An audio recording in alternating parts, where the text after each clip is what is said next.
भगवान कृष्ण ने शंकर भगवान की आराधना गर्गाचार्य बाबा के कहने पर करी थी और भगवान कृष्ण के घर में एक भी औलाद नहीं थी, एक संतान नहीं। और भगवान कृष्ण ने गर्गाचार्य बाबा से पूछा था मेरे घर में औलाद नहीं, संतान नहीं, क्या करूं? शंकर भगवान की आराधना करो, एक एक रानी के साथ बैठकर 11-11 दिन तक शिव जी की भक्ति करो। भगवान कृष्ण ने 11-11 दिन तक एक एक रानी के साथ बैठकर भगवान शंकर की आराधना करी। आखिरी में देवादिदेव महादेव प्रसन्न होकर वर दे दिए। कृष्ण भगवान को वर दिया, हे कृष्ण तुमने मेरी आराधना 11-11 दिन तक एक एक रानी के साथ करी है, तुम्हारी एक एक रानी से 11-11 संतान होगी। 10 छोरा 1 छोरी भगवान कृष्ण के यहाँ एक एक रानी से हुए। 1,77,186 बच्चे भगवान कृष्ण के घर में शिव जी की कृपा से।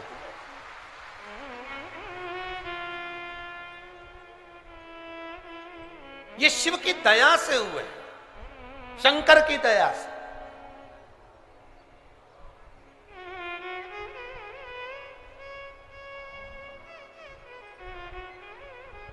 पर आज के जमाने के लोगों को तो धन्यवाद देना भी नहीं आता। धन्यवाद तो जाने दो, बधाई देना भी नहीं आती।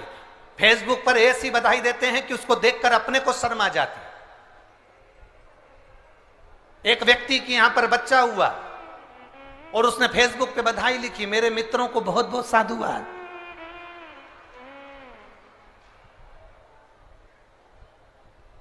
आपका आभार मैं जिंदगी भर नहीं भूलूंगा। बताओ, औलाद तेरे यहां हुई, आभार तू उनका कर रहा है। लिखना ही नहीं आता। फेसबुक पर, यूट्यूब पर, इंस्टाग्राम पर अपन 24 घंटे लोगों को इंप्रेस करने में लगे हुए हैं। कैसे ना कैसे मैं इसको इंप्रेस कर लूं। अब दूसरे को इंप्रेस करने के चक्कर में अपनों को इग्नोर कर रहे हो, अपनों को छोड़ रहे हो और दूसरे को पकड़ रहे हो और आस लगा कर बैठे हो मेरी पत्नी जब मैं बीमार होऊंगा ना तो मेरी पत्नी मुझे हॉस्पिटल ले जाएगी। पत्नी भी इंतजार कर रही है कि जितने तुम्हारे व्हाट्सएप पे दोस्त हैं ना उनको बुला लेना। मैं काय को आऊं, मैं तो जाऊं माए क्या, मैं काय को आऊं।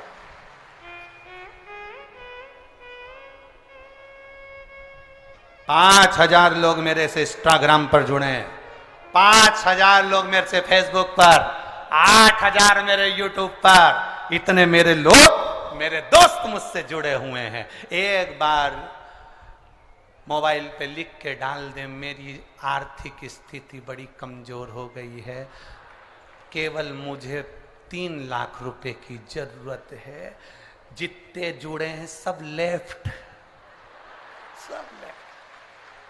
जितने जुड़े,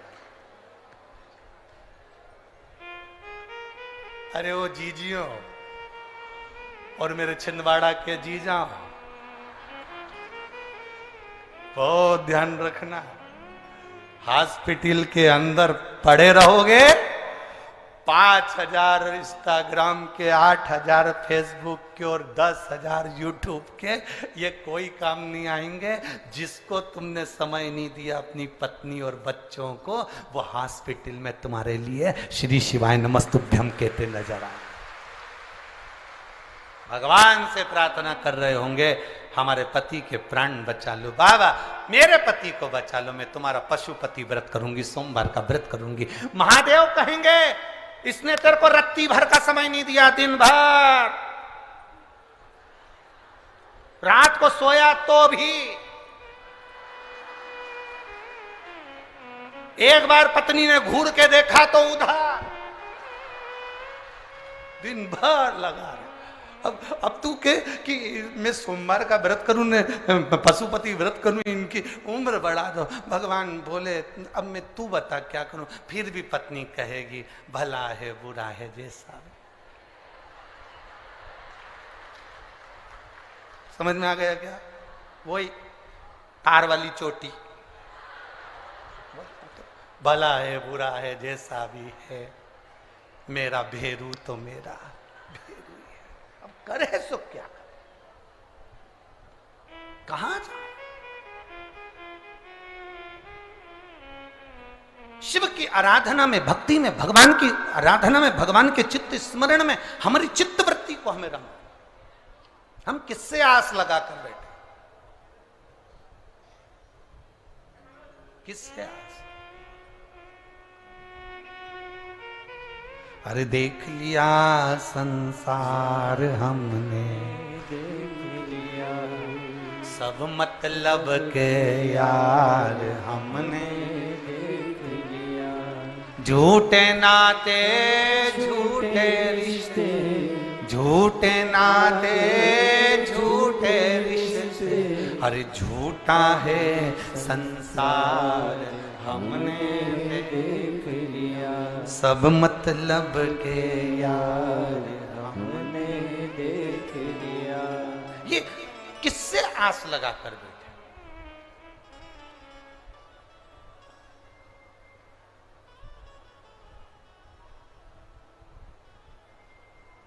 पर छिंदवाड़ा छिंदवाड़ा है। कल हमने बहुत सुंदर एक नजारा देखा है।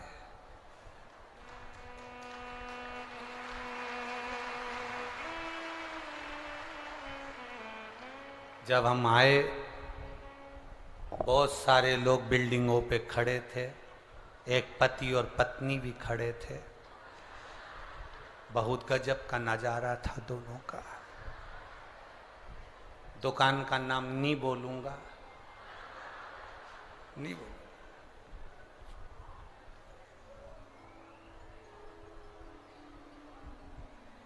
पति नीचे खड़ा था, पत्नी एक वो बाउंड्री पर पति के बाल पकड़ के खड़ी थी।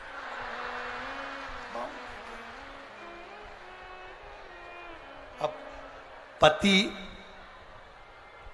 को देखा हमने तो हम मुस्कुराकर इधर मुंह कर लिए, और जैसे इधर मुंह करा तो वहां लिखा था सबना ब्यूटी पार्लर। हमने भी गजब, हमने कहा पता यहाँ का नजारा याद रखिए, भगवान बड़ा विचित्र नजारा। बोल बम का नारा है और इतनी सी आवाज में कल्याण तुम्हारा है। अरे बोलो जम के, बोल बम का नारा है। आप कितने जोरदार बोले। ऐसे ही बोलना चाहिए, दीन बंधु दयालु दया कीजिए। जो जम के नहीं बोले उसको उठा लीजिए। बोलो जम के, बोल बम का नारा है। शिव का सहारा बनाकर चले, अपनी भक्ति के बल को हम बढ़ाएं। शिव की भक्ति का जब बल बढ़ता है, शिव कृपा करते हैं। कहा रेणुका बस एक काम करती थी, बाबा के चौखट पर, भगवान के दरवाजे पर इत्र लगा देती थी। वो इत्र की सुगंध का फल ये मिला कि वो साधारण फल नहीं था। इत्र की सुगंध का जो फल था, रेणुका का जो गर्भ ठहरा, उस गर्भ से जो संतान हुई उसका नाम सुगंधा था। सुगंधा अवंतिकापुरी में रह रही है। अवंतिकापुरी,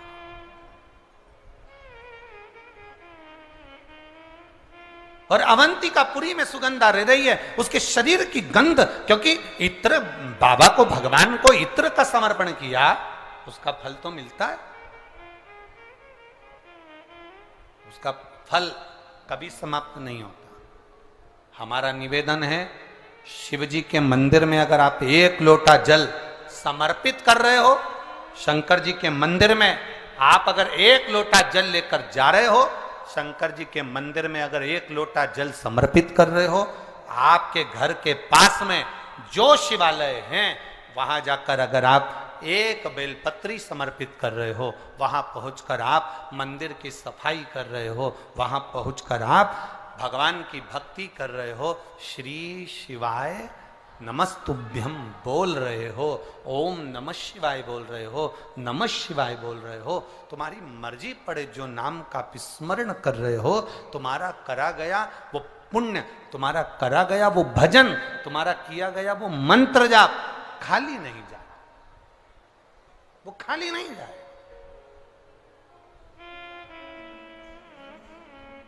रेणुका के संतान अब वो संतान तो हो गई, पर वो संतान ने जो जन्म लिया उसके शरीर से इत्र की सुगंध आ रही है। उसका नाम रख दिया कन्या का, सुगंधा उसका नाम था कन्या। बड़ी सुंदर थी, बड़ी सुंदर, बड़ी सुंदर। उसकी सुंदरता का कोई बखान नहीं कर सकता। देखो, भगवान के दरवाजे पर जाओ तो ये विचार मत करना कि मैं भगवान के आई हूं, भगवान मुझे स्वीकार करा कि नहीं करा, भगवान ने मुझे देखा कि नहीं देखा, भगवान मुझे स्वीकार करे कि नहीं करे। जब कोई हमारा फोटो लेता है या हम स्वयं सेल्फी लेते हैं या कोई फोटो लेने वाला होता है तो हम उससे कह देते हैं, कितनी चिंता रहती है हमको। हम पूछते हैं मेरा फोटो आया कि नहीं आया, बोलो सही है कि गलत है, बोलते कि नहीं बोलते, मेरा फोटो आया कि नहीं आया। अपन पूछते हैं मेरा फोटो आया कि नहीं आया। तो महादेव भी कहते हैं छिंदवाड़ा में रहने वाला मेरा भक्त शिव कथा में आया कि नहीं आया, वो भी पूछ।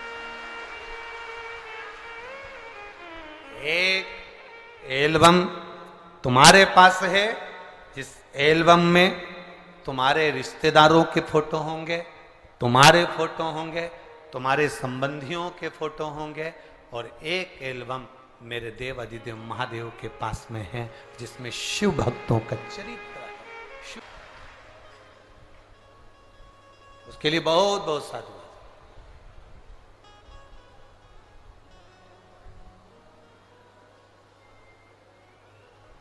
सत्ता हो, वैभव हो, कुर्सी हो, पद हो, प्रतिष्ठा हो, तो मन में ये भाव रखो कि क्षेत्र को, प्रदेश को, देश को, राष्ट्र को कुछ अच्छा देकर जाओ, कुछ अच्छा कर जाओ। जरूरी है।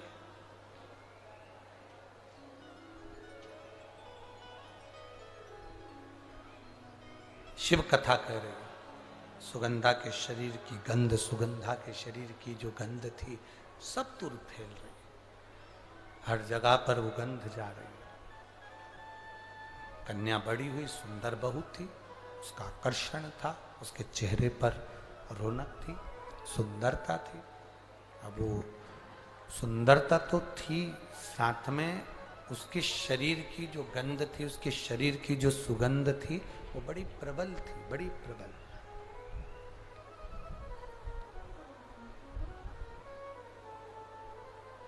और सुगंधा के शरीर की सुगंध, सुगंधा के शरीर की गंध और उसकी सुंदरता बढ़ती चली गई, बड़ी। अभी कहाँ पद मिले, प्रतिष्ठा मिले, सत्ता मिले, वैभव मिले, कुर्सी मिले, सुंदरता मिले, धन मिले, उसका सदुपयोग करो, दुरुपयोग नहीं।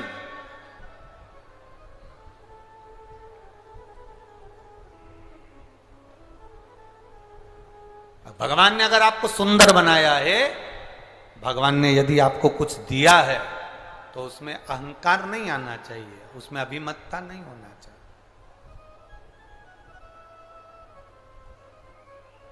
अहंकार देवऋषि नारद को भी आ गया था कि मैंने कामदेव को जीता है, मैंने काम को जीत कर रखा है, मैंने काम को अपने वश में कर रखा है, मैंने कामदेव को अपना कर रखा है।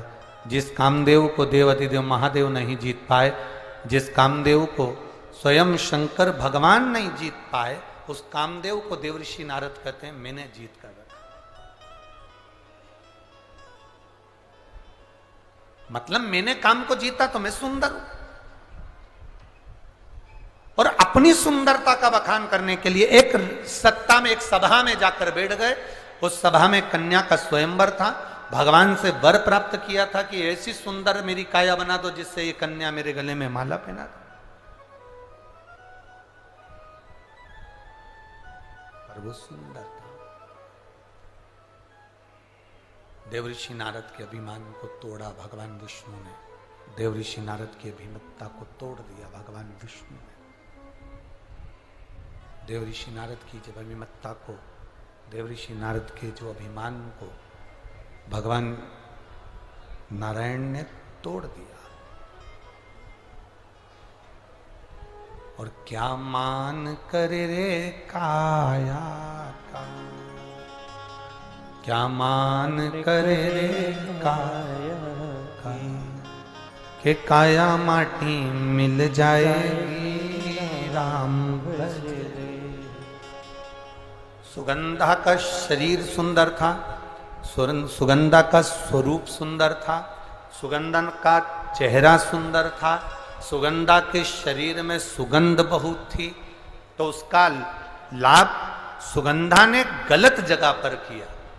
सुंदरता का प्रतीक होकर सुगंधा अपने शरीर की गंध फैलाती और कई युवानों को, चाहे वो ब्राह्मण हो, चाहे वो क्षत्रिय हो, चाहे वो वैश्य हो, चाहे वो शूद्र हो, कोई भी हो, सबको अपनी ओर आकर्षित कर लेती।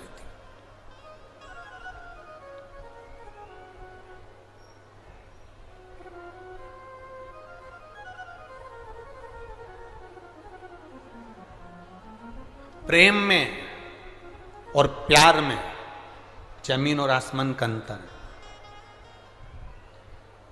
प्रेम में और प्यार में जमीन आसमान का अंतर है। प्रेम में कभी खून खच्चर नहीं होता, प्रेम में कभी विवाद नहीं होता, प्रेम में कभी झगड़ा नहीं होता। केवल जहां पर दिखावा रूपी प्यार होता है, वहां कोई लड़का कोई लड़की को मार रहा है, कोई लड़की कोई लड़के को मार रही है, कोई किसी के साथ गलत काम कर रहा है। ये प्रेम और प्यार में अंतर है साहब। ये विचार सोच छोड़ दो कि ये दोनों एक है, ना ना, गलत।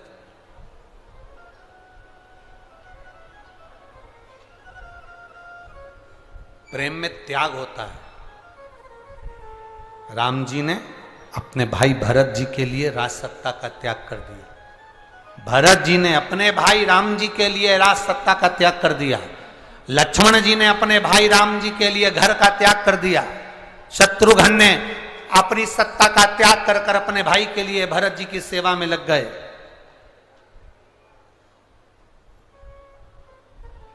ये त्याग है प्रेम में।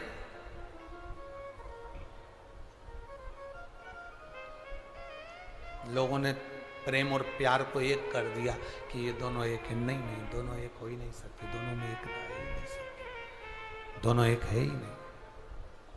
शिव कथा कह रही है, सुगंधा ने शरीर के बल पर कई लोगों को अपने कब्जे में कर लिया। लोग कह देते हैं कई बार कि मैंने उसको अपनी प्यार के जाल में फांस कर उसको अपनी मुट्ठी में रखा है। मैं जैसा कहूंगा वो वैसा करेगी, क्योंकि मैंने उसको अपनी मुट्ठी में रखा है। वो मुझसे इतना प्यार करते, वो मुझसे इतना प्रेम करते। अब ईमानदारी से बोलो, वो प्यार किस काम का, वो प्रेम किस काम का कि आपको मुट्ठी में रखा जाए। प्रेम करने वालों को तो दिल में रखा जाता है, मुट्ठी में नहीं रखा जाता। तो मुट्ठी में नहीं रखा उसको। कोई ने कह दिया वो मेरे को इतना चाहता है, मैं जैसा कहूंगी वैसा करेगा। मेरा पति मुझे चाहता है, मैंने उसको मुट्ठी में कर रखा है। पत्नी से कहे मैंने अपनी पत्नी को मुट्ठी में कर रखा है, वो मुझे इतना प्यार करती, इतना चाहते। ना, प्रेशर नहीं आ रहा है तुम्हारे साउंड का।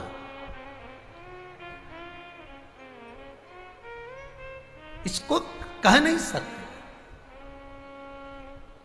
जो मुट्ठी में रखा जाए वो ना तो प्रेम है ना प्यार है, वो तो केवल एक खिलवाड़ है कि मुझे इसको नचाना है, इसको नचाना है।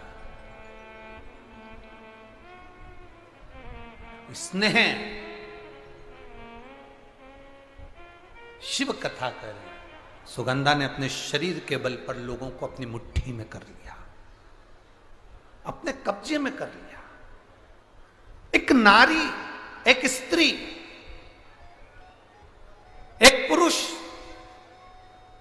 उसको बल, स्त्री को सुंदरता, एक नारी को, एक पुरुष को एक बल, एक सुंदरता परमात्मा देता क्यों है? कभी आप लोगों ने अंदाजा लगाया? कभी किसी शास्त्रों पुराण में, किसी वेद में, कभी शास्त्रों में अध्ययन किया कि किसी पुरुष को भगवान सुंदरता दिया, बल दिया, किसी नारी को भगवान ने सुंदरता दिया, चतुरता दी, सुंदरता दी? क्यों दी? उसका कारण क्या है? किस लिए?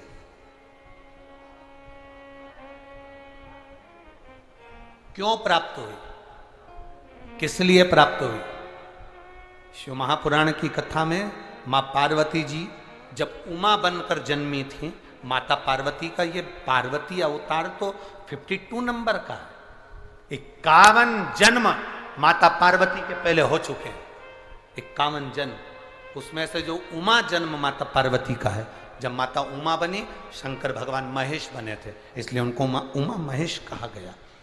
तो उमा माता ने भगवान शिव जी से पूछा था, भोलेनाथ जी एक बात बताइए, हम आपसे पूछना चाहते हैं, हमें केवल इतना बता दीजिए कि नारी की सुंदरता नारी को क्यों प्राप्त होती, किस लिए प्राप्त होती? तो देवादिदेव महादेव ने कहा था, सुनो पार्वती, ये नारी की जो सुंदरता है, ये किसी पर पुरुष को रिझाने के लिए नहीं है। ये नारी की सुंदरता उसके हृदय के भाव को जनमानस तक पहुंचाने के लिए है कि मैं अपने हृदय से भी सुंदर भाव जनमानस को दे सकूं। एक शिक्षिका, आज शिक्षक दिवस है, तो मैं कहूंगा एक शिक्षिका, एक शिक्षक जब पढ़ाने के लिए स्कूल में जाता है, एक शिक्षक, एक टीचर, एक गुरु जब विद्या अध्ययन कराने के लिए जब पहुंचता है, विद्या अध्ययन कराने के लिए जब वो अपनी कक्ष में, अपनी क्लास में पहुंचता है, उस समय पर एक बात स्मरण में रखना, एक शिक्षिका अपने घर में अपने बच्चों को छोड़कर आती है, एक शिक्षक अपनी अभिमतता को अपने घर पर छोड़कर आता है, अपने बच्चों को जिनको वो पढ़ा रहा है, ये अंदाजा लगाकर बैठता है कि जिनको मैं ज्ञान दे रहा हूं उसमें से एक बच्चा कभी कलेक्टर बनेगा, तो कभी एसपी बनेगा, तो कभी एसडीएम बनेगा, तो कभी मिनिस्टर बनेगा, तो कभी मंत्री बनेगा। वो अंदर से अंदाजा लगाता है।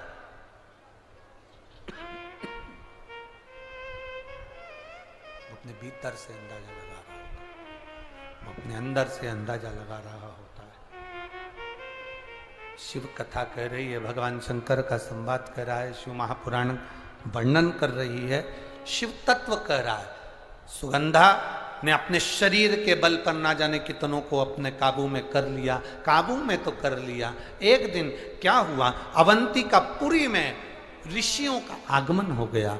ऋषि कुमार आए, अवंतिकापुरी में बैठे और क्षिप्रा माँ के तट पर बैठकर अवंतिकापुरी में ऋषिगण सबकी सब तप साधना में लीन होने लगे। इनकी सुंदरता को देखकर, इनके स्वरूप को देखकर सुगंधा ने विचार करा, क्यों ना इनको भी मैं अपनी मुट्ठी में कर लूं, इनको भी मैं अपने कब्जे में कर लूं और इनको भी मैं अपनी चाल में चलाऊं। सुगंधा ने अपने शरीर की सुगंध के माध्यम से ऋषियों के सामने अपनी सुंदरता का जाल फैलाना प्रारंभ किया।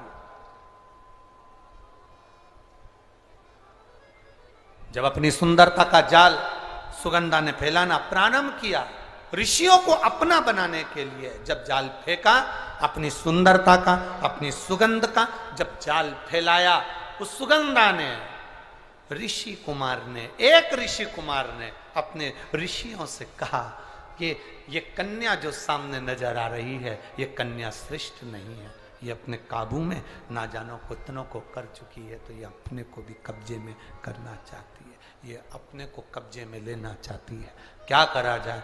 ऋषियों ने कहा कोई बात नहीं, इसके माता पिता के कोई पूर्व के पुण्य होंगे जिसके कारण ये कन्या के शरीर में सुगंध आई है और इसका अवंतिकापुरी में जन्म हुआ है। ये पूर्व के कर्म होंगे। छिंदवाड़ा वालों के जितने भी श्रोता भाई बहन यहां पर कथा सुन रहे हैं, 16 सोमवार शिव महापुराण की कथा को 5 दिवस तक आप श्रवण कर रहे हैं,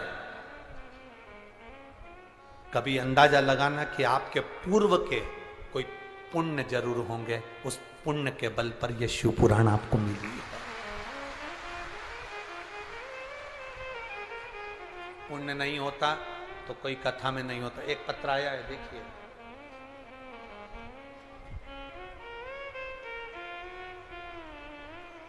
और शक्ति की भूमि कहते हैं ऐसी पवित्र भूमि पर शिव पुराण की कथा श्रवण करने के लिए बैठे हैं। इस छिंदवाड़ा क्षेत्र के आसपास के पूरे क्षेत्र में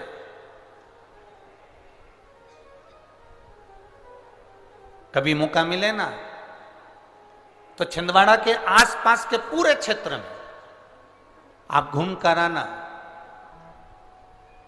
छिंदवाड़ा के पूरे क्षेत्र में जितने राम जी के मंदिर नहीं मिलेंगे, जितने ब्रह्मा के मंदिर नहीं मिलेंगे, जितने भगवान नारायण के मंदिर नहीं मिलेंगे, जितने किसी देवी देवता के मंदिर नहीं मिलेंगे, छिंदवाड़ा के चारों तरफ आप भ्रमण कर आना। छिंदवाड़ा के चारों दिशा में आपको शंकर भगवान का शिवलिंग जरूर प्राप्त होगा। चारों दिशा में शिव है।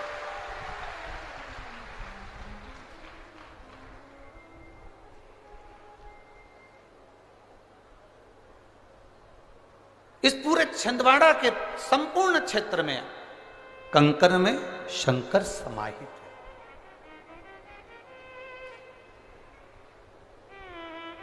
आप जिस जिस क्षेत्र में जाएंगे वहां वहां आपको भगवान देवाधिदेव महादेव का कहीं ना कहीं शिवलिंग, कहीं ना कहीं शिवालय आपको प्राप्त होगा, और बड़ा प्राचीन शिवालय।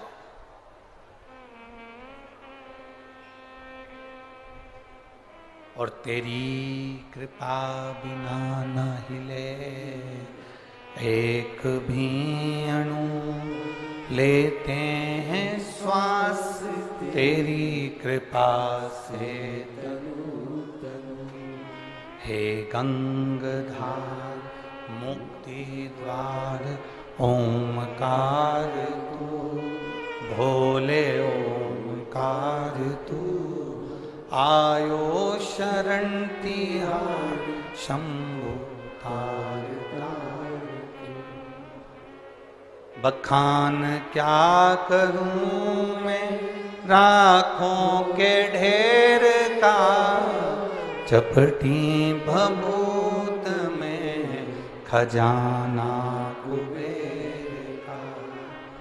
हे गंगाधार मुक्ति द्वार ओमकार तू, भोले ओमकार तू, आयो शरण तिहार शंभुतार। कितना विचित्र है। श्री हनुमान जी महाराज की शरण, चारों तरफ शंकर भगवान की यह पवित्र भूमि, और उस बीच में भादों के महीने में शिव तत्व की प्राप्ति।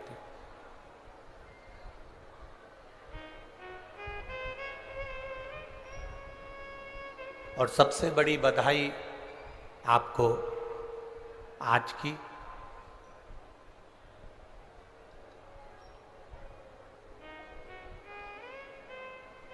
कि किसान भाई के, खेती करने वाले के हाथ में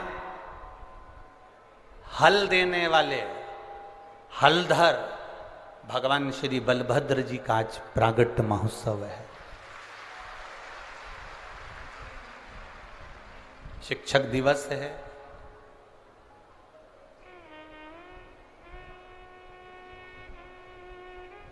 चार गुरु हमारी जिंदगी में हमेशा मिले हैं।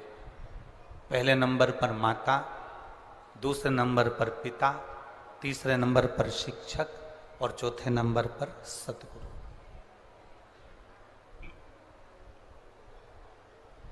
एक माता रूपी गुरु होती है जो आपको हर पल, हर घड़ी, हर क्षण सतमार्ग दिखाती रहती।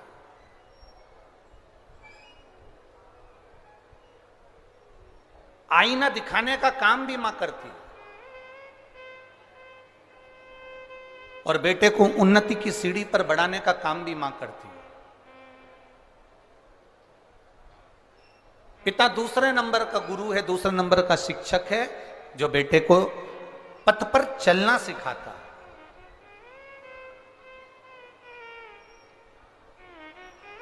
सतमार्ग पर चलना सिखाता है।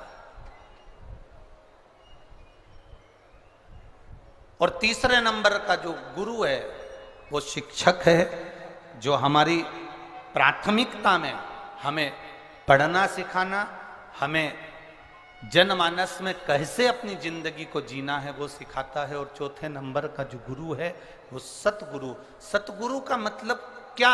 सतगुरु का मतलब ये नहीं है कि केवल धन एकत्रित कर लिया या अपनी संपदा को बना लिया। सतगुरु का मतलब है जो अपने एक शिष्य को सतमार्ग की ओर लेकर छोड़ दे।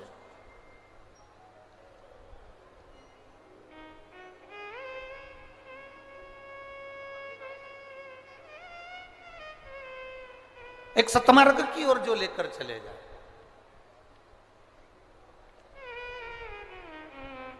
महाराज, हमारे भगवान देवाधिदेव महादेव को भी गुरु की परिभाषा के अंतर्गत गुरु पद दिया। स्वयं मां जगत जननी जगदम्बा माता पार्वती जी ने शंकर को गुरु कहा। स्वयं तुलसीदास बाबा जी ने अपनी रामचरितमानस में शिव को गुरु कहा। श्रीमद् भागवत में कई जगह पर भगवान देवाधिदेव महादेव को गुरु संबोधन से संबोधित किया गया। और जिस शिव महापुराण की कथा को आप श्रवण करने के लिए बैठे हो, अपने स्मरण में रखिएगा कि एक देवराज नाम का ब्राह्मण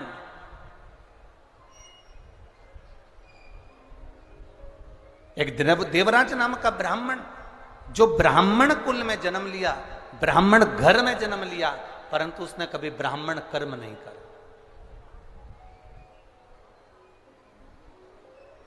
और बड़ा जरूरी है अपने कर्म के अनुसार अपनी जिंदगी को जीना।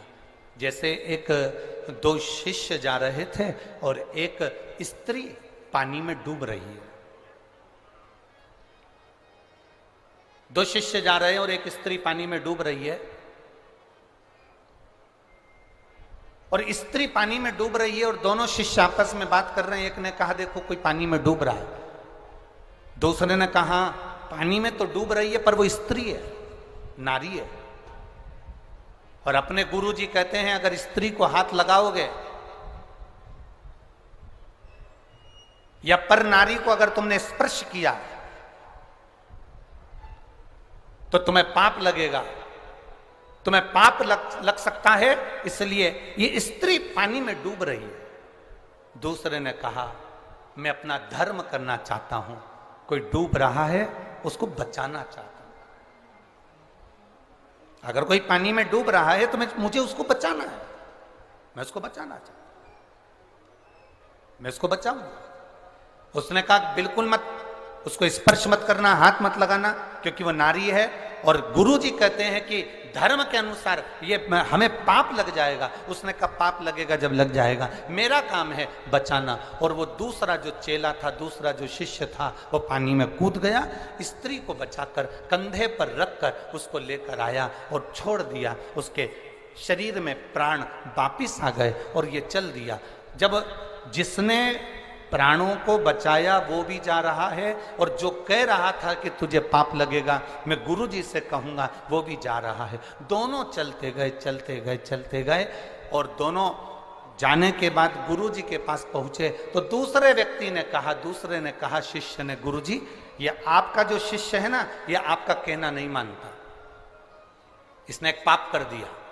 गुरुजी ने पूछा कौन सा पाप करा? इसने ये पाप करा कि इसने पराई स्त्री का स्पर्श किया, पराई स्त्री को छुआ है, इसने पाप किया।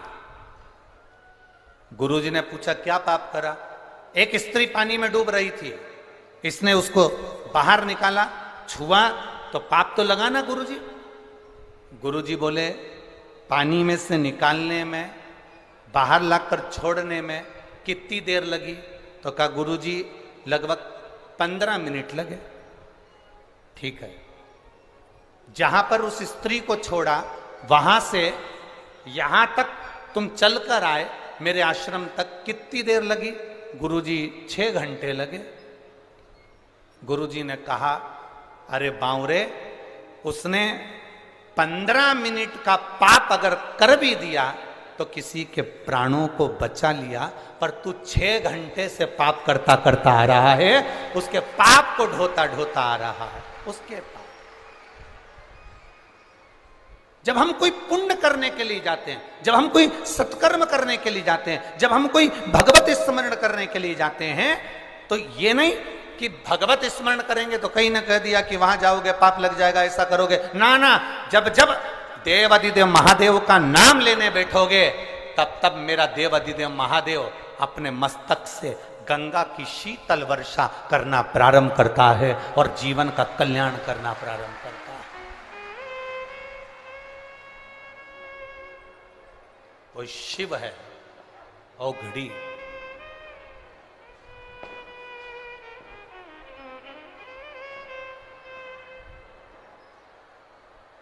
वो शीतल वर्षा करना प्रारंभ करता, भगवत स्मरण करना प्रारंभ करता, भगवत भजन करना प्रारंभ करता। आप करो भगवत स्मरण, आप करिए भगवत नाम कीर्तन, आप करिए भगवत नाम का भजन। महाराज शंभु शरणे पड़ी मांगू घड़ी रे, दुख काटो दया करी ने दर्शन। अभी आदरणीय माननीय कमलनाथ जी ने एक बात कही कि जब हम धर्म का कोई कार्य करते हैं, सत्कर्म करते हैं, तो शिव की कृपा होती जरूर है। इतने दिन से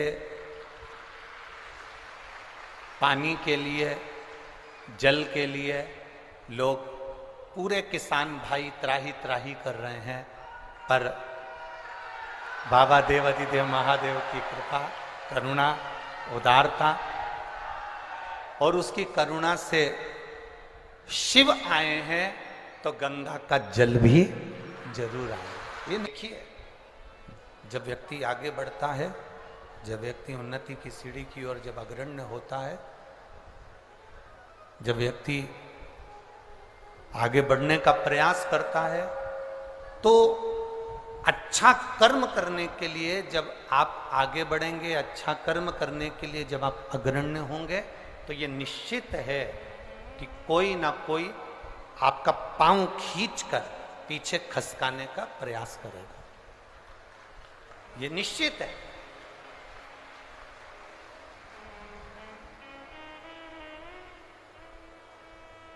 पतंग और नाम जितनी ऊंचाई पर जाते हैं, काटने वालों की संख्या उतनी ज्यादा बढ़ जाती है। याद रखिए, पतंग जितनी ऊंचाई पर जाएगी उसको काटने वालों की संख्या ज्यादा बढ़ जाएगी। नाम आपका जितनी ऊंचाई पर जाएगा उसको काटने वालों की संख्या बढ़ जाएगी।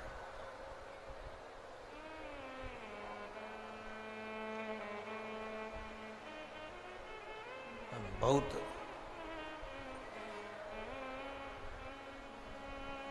शिव महापुराण की कथा कहती है, काटने वाले का काम है काटना, काटने वालों का कर्म है काटना। आप अपने कर्म को करते हुए आगे बढ़ते चलो, आप अपने कर्म को करते हुए अग्रण्य बढ़ते चलो। आगे शिव की मर्जी, वो आपको हाथ पकड़कर कितनी उन्नति की सीढ़ी पर चढ़ाकर लेकर जाए, आपको कहां तक चढ़ाकर लेकर जाए उसकी मर्जी है।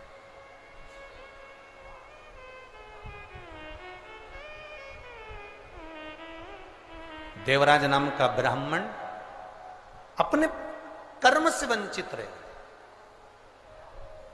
चोरी करना, गलत काम करना, धन लेकर आना चोरी का, और उसमें डूबे रहना।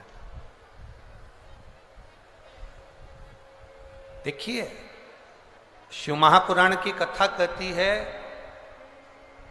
जन्म उस भोलेनाथ ने अगर आपको दिया है, आपका जन्म यदि इस संसार सागर में हुआ है, मृत्यु लोक में हुआ है, आपका जन्म इस संसार सागर में हुआ है, आपका जन्म इस संसार सागर में अगर आपका हुआ है, तो उसने अगर आपको जन्म दिया है तो पेट भरने की जवाबदारी भी उसने अपने पास में रखी है, उसने रखी है।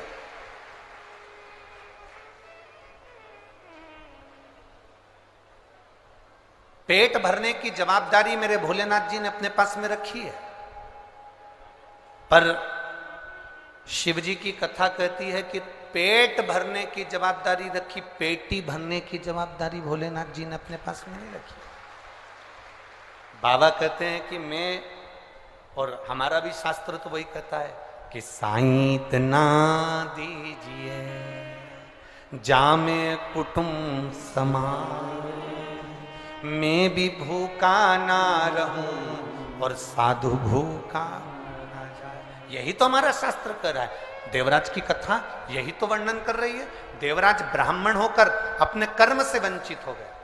देवराज को जब जब धन की जरूरत पड़ी, देवराज को जब जब भोजन की जरूरत पड़ी, तब तब देवादिदेव महादेव ने दिया, तब तब भगवान देवादिदेव महादेव ने उसको प्रदान किया, भगवान शंकर ने तब तब उसको दिया। पर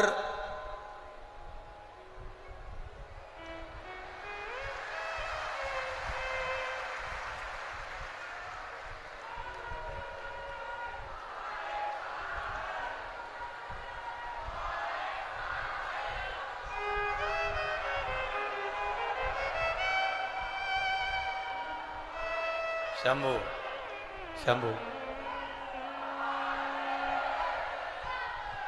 तो जब जब जरूरत पड़ी, देवादिदेव महादेव कहते हैं कि जब जब जरूरत पड़ी तब तब उसने दिया है, आप तब तब उसने प्रदान कराया। पर देवराज की गलती क्या हो गई कि देवराज अपनी पत्नी का पेट भरने के लिए भगवान दे देते, बच्चों का पेट भरने के लिए भगवान दे देते, अपने परिवार का पेट भरने के लिए भगवान दे देते। पर देवराज की गलती क्या हो गई? देवराज की एक गलती सबसे प्रबल हो गई कि वो पर स्त्री में लग गए।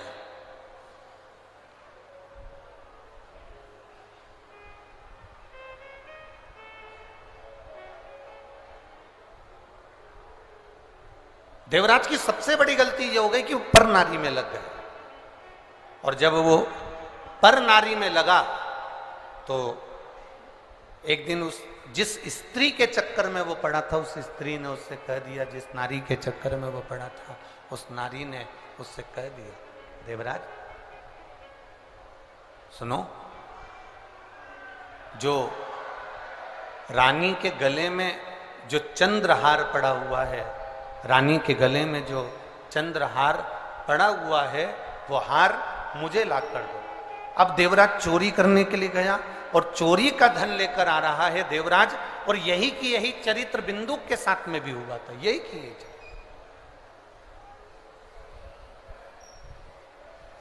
चोरी का धन लेकर आ रहे थे, कहां जाएं?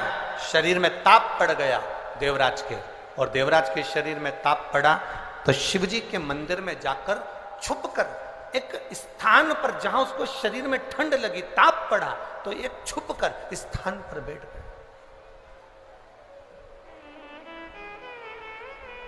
शिव पुराण कह रही है, देवराज को यह मालूम नहीं है कि मैं किस स्थान पर पहुंच गया। देवराज को यह मालूम नहीं है कि मेरा स्थान बदल गया। अभी तक मैं चोरी का धन लेकर अपने घर जाता था, आज पहली बार चोरी के धन को लेकर मैं भगवान शंकर के देवालय तक पहुंच गया। चोरी का धन लेकर आज मैं शिवालय तक पहुंच गया।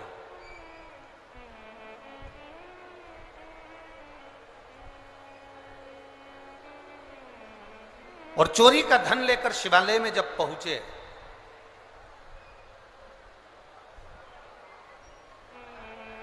आ गई गंगा।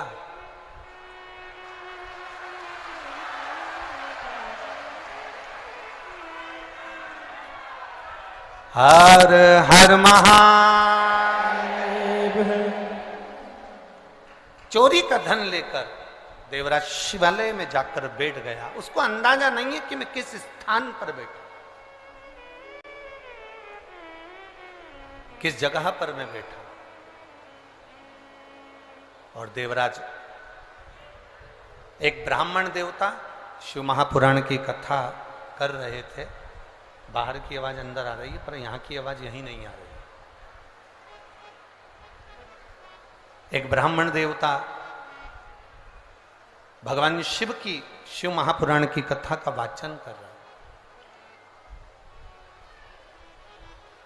जब भगवान शंकर की पुराण का वाचन कर रहे थे, बीच बीच में वो दोनों हाथ उठाकर हर हर महादेव कह रहे थे, तो देवराज के मन में थोड़ा सा क्रोध जागृत होने लगा। देवराज को थोड़ा सा क्रोध आने लगा।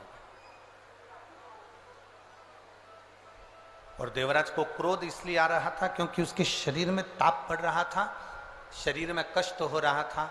और ब्राह्मण देवता चिल्ला चिल्ला के हर हर महादेव कह रहे थे, तो मन को थोड़ा सा क्रोध आया। ताप पड़ने के कारणवश क्रोध आया। आया क्रोध। देवराज शिवजी के मंदिर को छोड़कर एक बेलपत्री के वृक्ष के नीचे जाकर बैठ गए। बेलपत्र के वृक्ष के नीचे बैठे।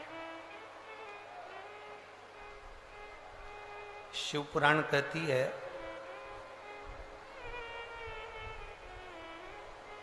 चौबीस घंटे में,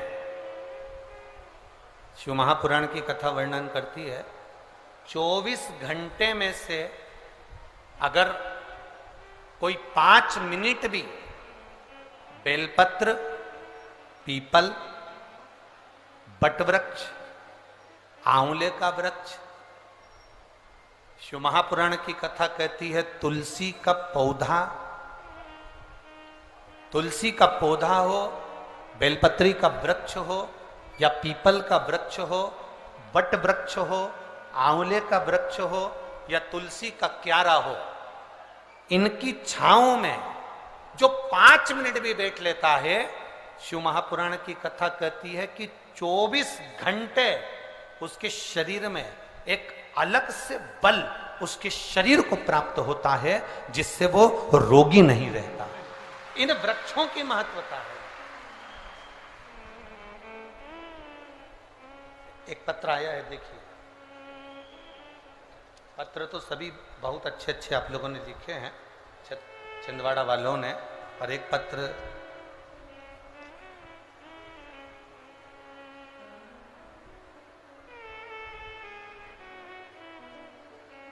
मेरा नाम रत्ना श्रीवास्तव है, मेरे पति का नाम आकाश श्रीवास्तव है, जिला छिंदवाड़ा, चंदन गांव में रहती हूँ। मेरा मोबाइल नंबर ये है। कहीं बैठी हो तो हाथ हिला सकती हैं,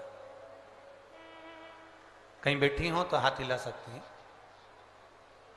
हाँ ठीक है, दिख गए। दोनों हाथ ऐसा हिला दो दीदी। हाँ जी। अरे बाकी के लोग थोड़ी ना हिलाओ।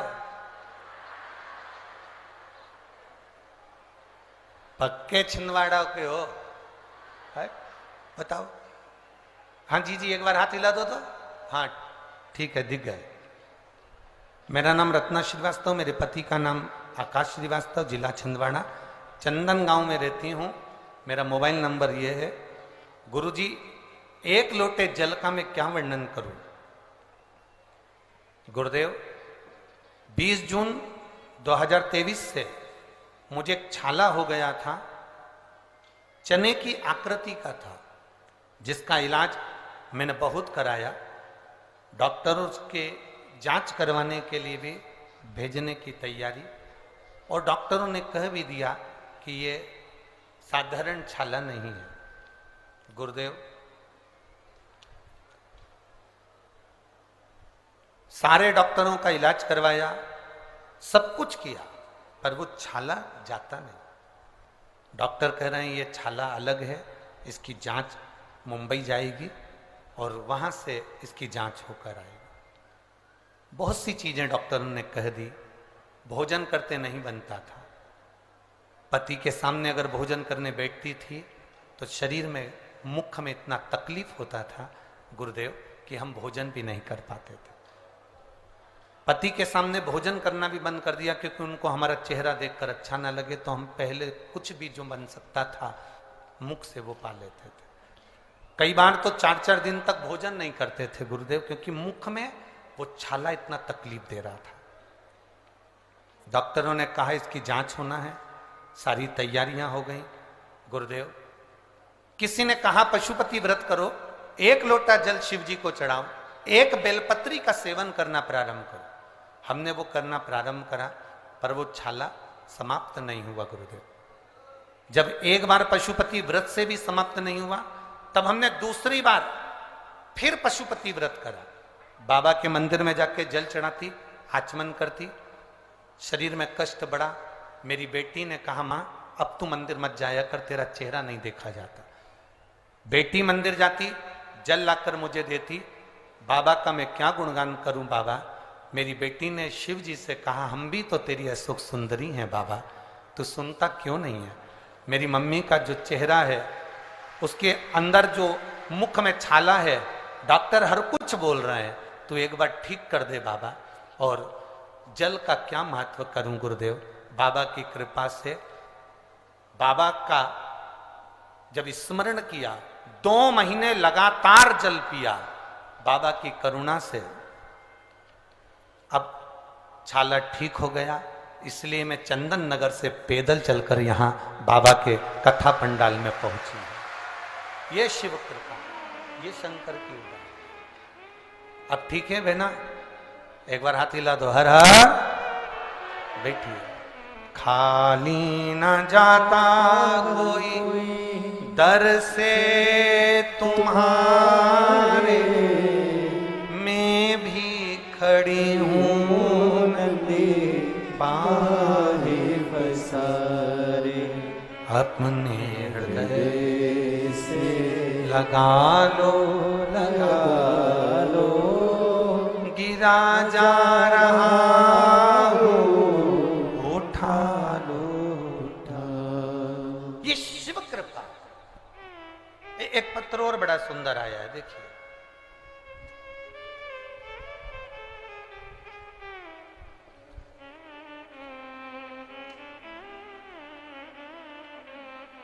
मेरा नाम हिमानी राम कुमार डहरिया है। मैं नरसिंहपुर साईंखेड़ा जिला नरसिंहपुर की रहने वाली हूं। मेरा मोबाइल नंबर ये है। कहीं बैठे हैं आप ही हैं, दोनों हाथ हिला दो। गुरुदेव, शादी को कई साल हो गए थे, संतान का सुख नहीं था। डॉक्टर को दिखाया तो कहा कि जिस बच्चादानी जो है, गर्भाशय जो है, वो गर्भाशय आपका इतना गला हुआ है, इतना विचित्र है कि उसमें बच्चा ठहर ही नहीं सकता। गर्भाशय में बच्चा नहीं रह सकता। एक बार बच्चे का चांस लिया तो बच्चेदानी कमजोर थी, जिसके कारण बस बच्चा नहीं रहा, बच्चादानी भी बेकार हुई। गुरुदेव, अब डॉक्टर कहते हैं कि तुम बच्चे का योग कभी ना लें, क्योंकि वो बच्चादानी इतनी कमजोर है कि बीच में से फट जाती है, उसका चांस नहीं है संतान का। बड़े दुखी हो गए गुरुदेव। तब किसी के कहने पर पशुपति व्रत करना प्रारंभ करा। बाबा की कृपा का हम क्या गुणगान करें गुरुजी। जब पशुपतिनाथ का व्रत किया, एक बार का व्रत 3 सोमवार पूरे हुए और बाबा की कृपा से गर्भ ठहर गया। गर्भ तो ठहर गया, पर चिंता ये थी कि बच्चादानी ठीक नहीं है, तो उसमें बच्चा कैसे रहेगा। बच्चा उसमें रह ही नहीं सकता। अब करें तो करें क्या। डॉक्टर को दिखाया तो डॉक्टर कहता है कि आपका गर्भ तो ठहर गया, पर यह बच्चा भी चले जाएगा। 1 महीना निकला, 2 महीना निकला गुरुदेव, 3 महीना निकला। जांच हुई तो मालूम पड़ा बच्चादानी में एक बच्चा नहीं है, बच्चेदानी में 2 बच्चे हैं। अब बच्चादानी में 2 बच्चे, और डॉक्टर कह रहा है कि गर्भाशय का बच्चादानी बच्चा सहन ही नहीं कर सकता, करें तो करें क्या। गुरुदेव एक बेलपत्री बाबा को चढ़ाते, जल का आचमन करते, 9 महीने कब निकल गए, और बाबा की कृपा से एक बेटा एक बेटी ने जन्म ले लिया। जिस बेटे का नाम बेटी का नाम श्री और बेटे का नाम शिवाय रखा। दोनों बच्चे आए हैं, लिया लाओ। गुरुदेव इसमें एक लाइन आपने अच्छी लिखी है गुरुदेव। आश्चर्य इस बात का है कि डॉक्टर भी चक्कर में है कि बच्चादानी तो फट जाती थी, फिर ये 2 बच्चे कैसे हो गए गर्भाशय से। ये आश्चर्य वाली बात है।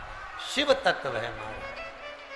खाली न जाता कोई दर से तुम्हारे, खाली न जाता कोई दर से तुम्हारे, मैं भी खड़ी हूँ नदी बाहें पसार, मैं भी खड़ी हूँ नदी बाहें पसार, अपने हृदय से लगा लो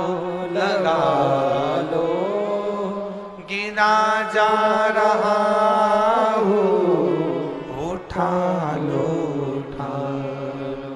प्रभु अपने दर से अब तो ना टालो, गिरी जा रही हूँ, उठा लो।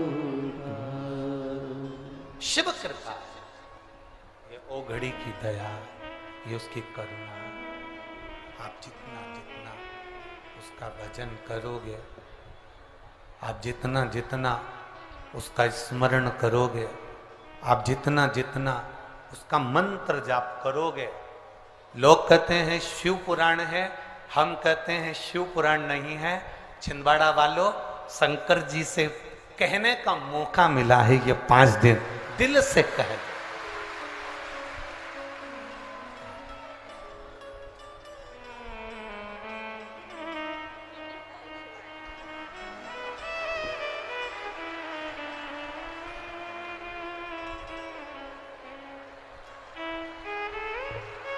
एक बार जोरदार ताली श्री और शिवाय के। तो माइक को छोड़ो।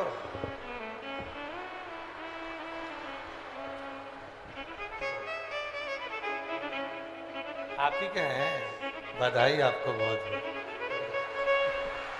लीजिए।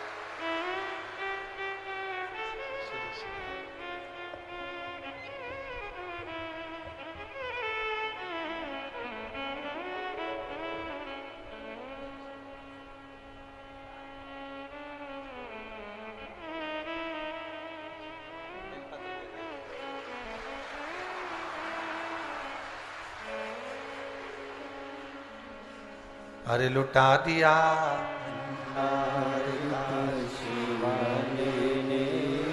कर दिया माला, शिव तत्व इसी को कहता है।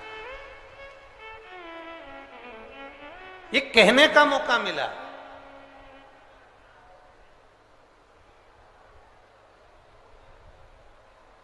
लोग कहते हैं गुरुजी पंडाल में बैठकर बोलने वाले को 3 महीने में बाबा प्रदान कर देता है।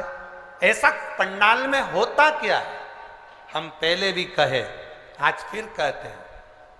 हेलीकॉप्टर उतारने के लिए जमीन पर चूने से एच लिखा होता है, उसको कहते हैं हेलीपैड। वो एच देखकर हेलीकॉप्टर उतर जाता है, शिव पुराण देखकर भोलेनाथ उतर जाता है।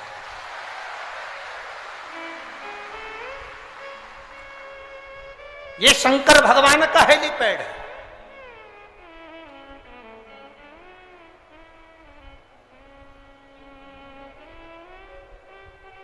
कोई कहेगा बहुत दूर है, कोई कहेगा त्योहार बहुत सारे हैं, तो उनको जवाब देना शिव पुराण छिंदवाड़ा में बार बार होने वाली नहीं।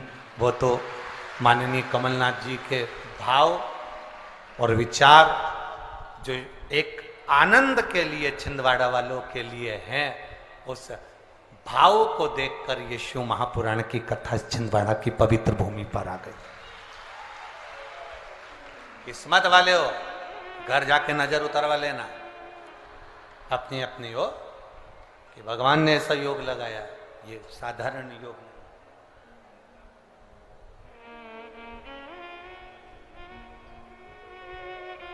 कोई कहेगा त्योहार चल रहे हैं, पूजन करना, करेंगे। 1 बजे से 4 बजे तक कथा है, 4 बजे कथा सुन के आएंगे, उसके बाद पूजन करेंगे। कोई कहेगा हमारा ये वाला व्रत है, 1 बजे से 4 बजे तक कथा है, पंडाल में जाऊंगी, बाबा के चरणों में बैठकर दिल से उससे कह कर आऊंगी, और मैं जानती हूं वो झोली खाली नहीं छोड़ता, भर कर जरूर देता है, देगा, उसकी निश्चितता। देवराज बेलपत्री के वृक्ष के नीचे अपने बैठा, शरीर में ताप बहुत था, प्राणों को छोड़ दिया। भगवान देवाधिदेव महादेव के धाम में कैलाश पर भगवान शंकर नंदी को लेकर आए, उसको लेकर गए।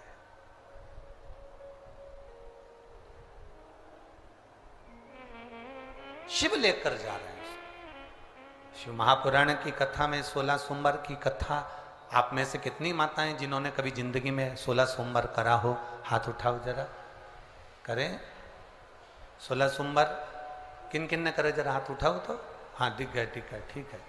और जितने लोग आस्था चैनल पर सुन रहे हैं, जितने लोग फेसबुक यूट्यूब पर कथा सुन रहे हैं, जितने लोग इस पवित्र भूमि पर छिंदवाड़ा की पावन शिव महापुराण की कथा श्रवण कर रहे हैं, हम आपसे पूछना चाहें, आपने 16 सोमवार का व्रत करा, 16 सोमवार का उद्यापन करा, 16 सोमवार का नियम लिया, 16 सोमवार की पोथी पढ़ी, 16 सोमवार की कथा पढ़ी, 16 सोमवार पे चूरमा बनाया, किसी ने 3-3 बार व्रत करा, किसी ने बेलपत्री का करा, किसी ने चूरमे का करा, किसी ने मिश्री का करा।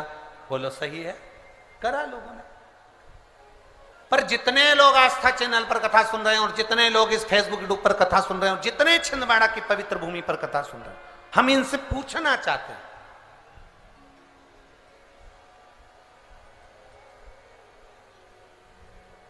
पांच व्रत नहीं, 6 व्रत नहीं, 7 व्रत नहीं, 11 व्रत नहीं, हमारे सनातन धर्म में तो 11, 21, 51, बोलो सही है, 7, 5, ऐसा नियम चला आया है हमारे सनातन धर्म का कि 5 व्रत करना है, 7 व्रत करना है, नवरात्रि के 9 व्रत करना है, 11 व्रत करना है, 21 व्रत करना है, 31 करना है, 108 करना है, 1008 करना है। ऐसा नियम हमारे शास्त्रों का चला आया।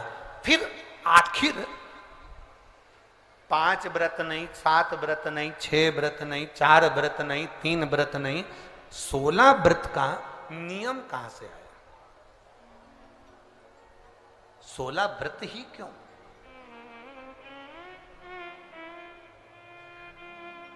पंद्रह नहीं, 14 नहीं, 13 नहीं, 12 नहीं, 11 नहीं, कितने? 16। ये 16 व्रत का नियम कैसे? ये कहां से आ गया 16 व्रत का नियम? कोई आपसे पूछ सकता है, आपके घर के बच्चे कह सकते हैं, मम्मी ओ माँ क्या कर रही हो? माँ ने कहा बेटा मैंने 16 सोमवार के व्रत उठाए। 16 सोमवार के व्रत उठाए? हाँ। क्या करती है उसमें? बेटा शाम के समय जब तीसरा पहर होता है, प्रदोष काल होता है, प्रदोष का जो समय होता है, शाम का जो समय होता है, उस शाम के समय पर हम 16 सोमवार का पूजन करते हैं। शिव जी का शिवलिंग का निर्माण करना, या शंकर भगवान का शिवलिंग घर में उसकी पूजन अर्चना करना, उसका निर्माण करना, और पूजन करके जो भी चीज से हमने सोमवार करे हैं, जो 16 सोमवार के प्रथम सोमवार में चूरमे से करो, चाहे तुम बेलपत्री से करो, चाहे तुम मिश्री से करो, जिससे तुम पहला व्रत करोगे, 16 की 16 व्रत उसी चीज से होंगे। उसी प्रसाद से होंगे।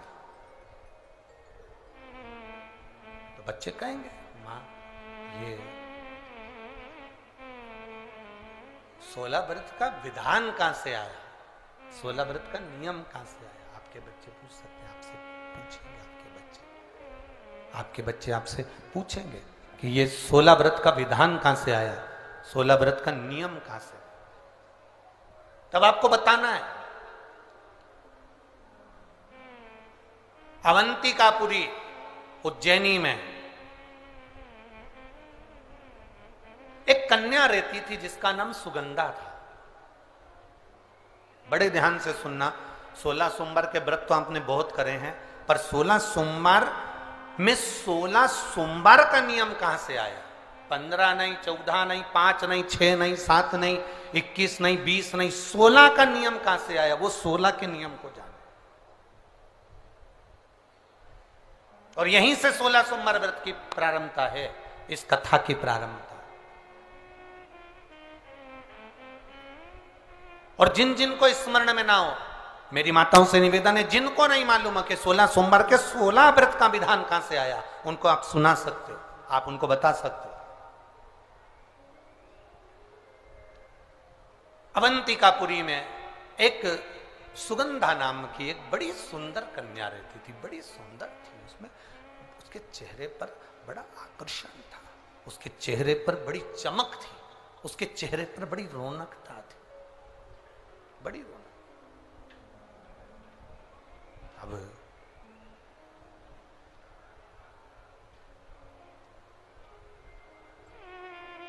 उसकी माता, सुगंधा की जो मां थी,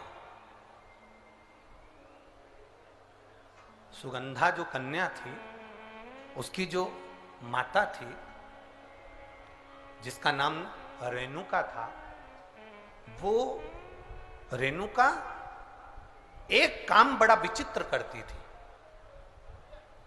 किसी भी देवालय में जाती थी, किसी तीर्थ में जाती थी, किसी मंदिर में जाती थी, किसी शिवालय में जाती थी, किसी तीर्थ स्थान पर जाती थी, पुष्प साथ में ले जाए ना ले जाए, प्रसाद साथ में ले जाए ना ले जाए, सोना चांदी दान करने के लिए ले जाए ना ले जाए, पैसा धेला कहीं चढ़ाने ले जाए ना ले जाए, वो एक इत्र की शीशी में रुई को भिंगोकर एक डब्बी में भरकर लेकर जाती थी। और उसका नियम था वो रेणुका का कि वो रुई, वो कपास, वो जो इत्र लगा हुआ, जो पदार्थ, जो इत्र लगी हुई जो रुई है, उस रुई को, उस कपास को भगवान के दरवाजे पर, चौखट पर उसको लगा कर आती थी। ये रेणुका का नियम था,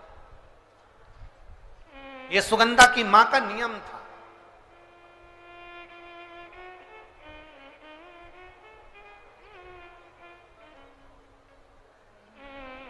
एक नियम हमारी जिंदगी में हम जो लेते हैं, वो नियम हमारे लिए सिद्धता देता है। आप में से कई माताएं ऐसी बैठी होंगी जिन्होंने नियम लिया होगा कि मैं शिव जी के मंदिर में जब भी जाऊंगी, मैं देवाधिदेव महादेव के मंदिर में जब भी जाऊंगी, मैं शंकर भगवान के मंदिर में जब भी पहुंचूंगी तो वहां झाड़ू लगा दूंगी, मां पोछा लगा दूंगी। बैठी हैं ऐसी माताएं यहाँ पर जो मंदिर में जाकर कभी झाड़ू पोछा लगा देती हो, हैं? तो आप जाकर शिव के मंदिर में बुआरी लगा रहे हो, झाड़ू लगा रहे हो, पोछा लगा रहे हो, या जो बहुत सारे दिए लोग लगाकर चले जाते हैं, जलाकर चले जाते हैं, दिए ठंडे हो जाते हैं, उन दियों को भरकर एक डलिया में, एक खोखे में, एक जगह पर ले जाकर आप रख देते हो, उसका पुण्य कितना है? शिव महापुराण की कथा करी, कितना पुण्य।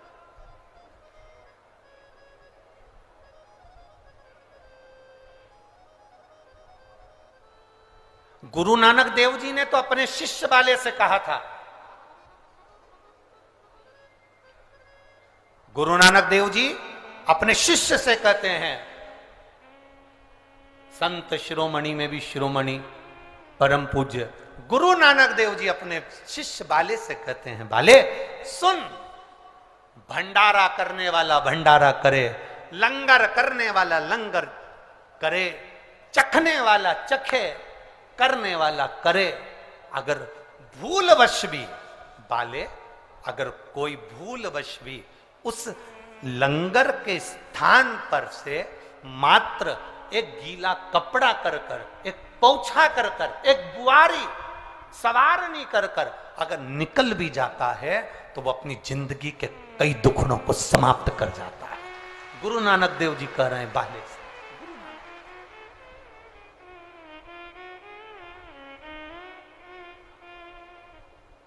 अब शिरोमणि संतों में शिरोमणि गुरु नानक देव जी कहते हैं कि कोई लंगर करे, कोई लंगर चखे, मतलब कोई भंडारा करे और कोई भंडारा खाए। कोई लंगर करे, कोई लंगर चखे। अगर वो चखने वाला भी उठकर चले गया और वहां पर से आप अगर निकल कर जा रहे हो और आपने अगर मात्र वहां सवारनी से आपने मात्र झाड़ू भी लगा दी, पोछा भी लगा दिया, उसको कहीं ना कहीं किसी ना किसी रूप में आपने सेवा कर दी, तो उस सेवा का फल क्या है? तो गुरु नानक देव जी कहते हैं उसका फल यह है कि आपकी जिंदगी में जितने जितने दुख, जितनी जितनी तकलीफें, आपकी जिंदगी में जितना जितना कष्ट, आपके जीवन में जितना जितना रोग, जितनी जितनी तकलीफें आपके जीवन में आ रही होती हैं, वो सारी की सारी तकलीफें अपने आप समाप्त होती चली जाती हैं, अपने आप समाप्त हो।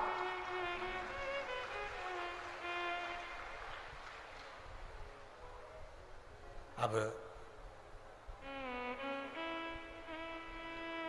रेणु का नियम था, एक इत्र की शीशी में से इत्र निकाल लेती थी, उस इत्र को रेणु का वो भगवान की जो चौखट थी, भगवान का जो द्वार था, भगवान की जो दरवाजा था, भगवान का जो द्वार था, भगवान की जो चौखट थी, उस चौखट पर उसको लगा देती रेणु का। उसका फल क्या मिला? अभी इस पत्र के माध्यम से अपन ने सुना, इन्होंने जो फोटो लगाए करे सब, इस पत्र के माध्यम से अपन ने देखा कि डॉक्टर ने कह दिया, डॉक्टर ने बोल दिया कि गर्भाशय में जो बच्चादानी है उसमें इतना तत्व नहीं, इतना बल नहीं है उस बच्चेदानी में कि वो बच्चा सहन कर ले। पर पहले भी आपको कथा में कहा, देवता देते हैं पल्ला झाड़ कर और महादेव देते हैं छप्पर फाड़ कर। ये महादेव की देने की रीति बड़ी विचित्र है। आपने टीवी पर कई बार कथा सुनी होगी, उस कथा में आपने बहुत सारे बच्चों को देखा होगा कि जिन्होंने महादेव से प्रार्थना करी तो महादेव ने थोड़ा बहुत तो देता कहाँ है, मेरा महादेव देता है तो बहुता में देता है, कुछ थोड़ा बहुत देता है।